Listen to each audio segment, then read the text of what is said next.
This is Unity, Joy of Life. I'm Nancy Norman, and this is your weekly wisdom. Last week, we learned that trained thought is so much more powerful than untrained thought. So the authors of Shortcut to a Miracle advise us to consciously develop positive thought patterns about everything in your life. Yourself, your world, your future, your friends, your family, and especially your miracle. And they go on to say, unearth and transform the type of negative thinking like guilt, worry, envy, resentment, fear, and the past that blocks the flow of good in your world. Negative thoughts, listen to this, negative thoughts divert thought power from your miracle. We don't want to do that. We want to clean those negative thoughts right up. So negative thoughts divert thought power from your miracle. We can only think one thing at a time. So every time we think negatively, we can never recapture that opportunity for a positive thought. They go on to say, one little negative thought, which repeats itself over and over and over and over again, sets up fields of negative energy, which begin to attract negative experiences. Negative thoughts attract more of the same into our world. Remember, what we focus on grows and expands. What we focus on grows and expands. And Elizabeth and Michael say it this way. They say, power flows toward and magnifies that which you give your attention. What we focus on grows and expands. So they talk about 6 common areas of negative thinking. And you know what? We've all experienced some of these areas. At least I have. So let's take a look at those 6 common areas of negative thinking. And if you can identify any of them within yourself, then commit to gently and strongly shift yourself into a better and healthier thought pattern. Number 1, complaining. Complaining. We complain and we complain and we complain and we complain, hoping that someone else will solve the problem or fix the issue. And I want to ask you something. When we complain, are we receiving attention through our complaining? That's something to take a look at. So the answer to complaining is, for me, be bold. Concentrate on the solution, not the problem. The authors say change it, leave it, release it, accept it, or forget about it. But move on. No more complaining.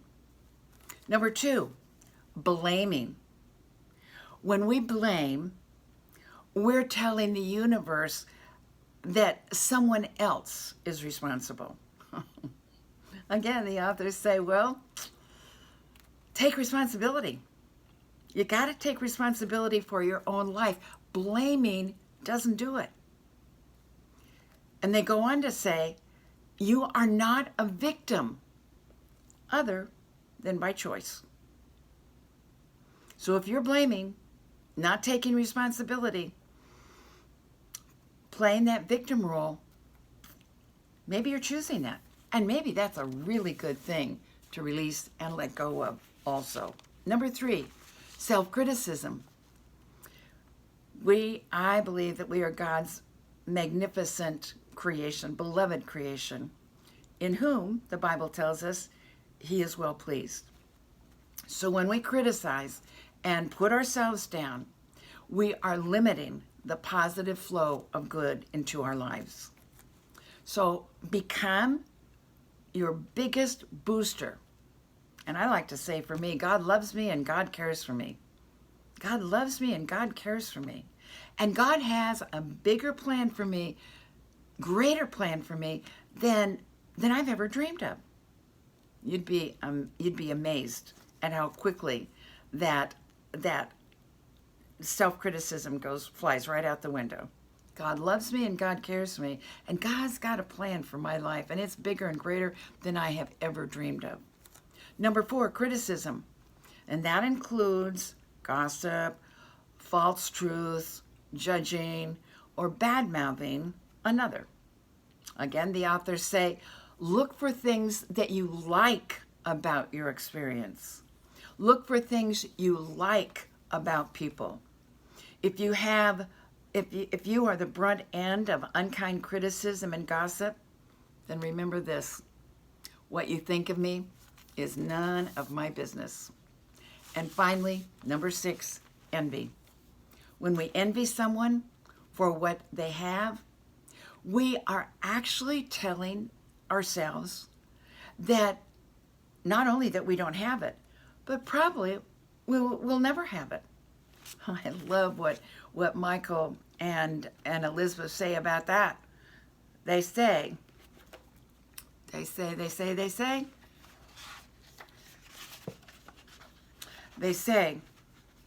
learn to admire people for what they have and what they have accomplished.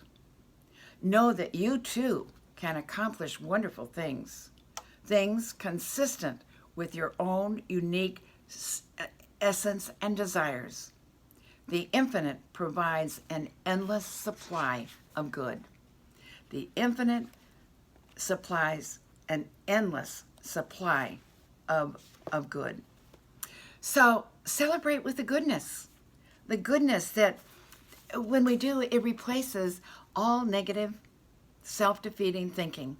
Celebrate and be happy for anyone that you may have envied in the past. Celebrate their good fortune. And finally, the authors leave us with a magnificent little affirmation that I want to share with you.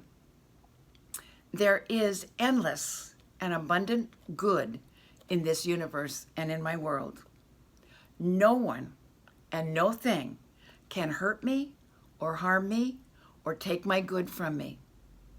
There is a creative intelligence in me that knows exactly how to correct this situation.